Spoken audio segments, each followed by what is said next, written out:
সত্যিকারের ভালোবাসা জীবনে একবারই হয়। কোন সময়, কোন জায়গায়, কার সাথে কিভাবে হয় তা কেউ বলতে পারে না। আমাদের মনটাই বড্ড খামখেয়ালি। কখন যে কাকে পাগলের মতো ভালোবাসে তা আমরা বুঝতেই পারি না। আর যাকে মন থেকে অনেকটা আপন ভাবা হয় তার দেওয়া অবহেলা সহ্য করা সত্যিই খুব কষ্টকর। আসলে তুমি আমাকে ছেড়ে যাওনি, আর আমিও তোমাকে ছেড়ে যাইনি। শুধু ভালোবাসা আমাদের ছেড়ে চলে গেছে। পৃথিবীতে প্রিয় মানুষের ভালোবাসা ছাড়া বেঁচে থাকাটা অনেক বেশি যন্ত্রণার।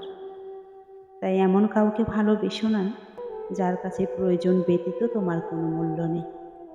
তাকেই ভালোবাসো যে প্রয়োজনে অপ্রয়োজনে তোমার প্রয়োজন অনুভব করবে। জীবনে কাউকে এতটাও ভালোবাসা উচিত নয় যে তাকে ভুলে যাওয়াটা অসম্ভব হয়ে যায়। চেহারা দেখে যদি মানুষ চেনা যেত তাহলে ভুল মানুষের প্রেমে পড়ে এত কাঁদতে হতো না।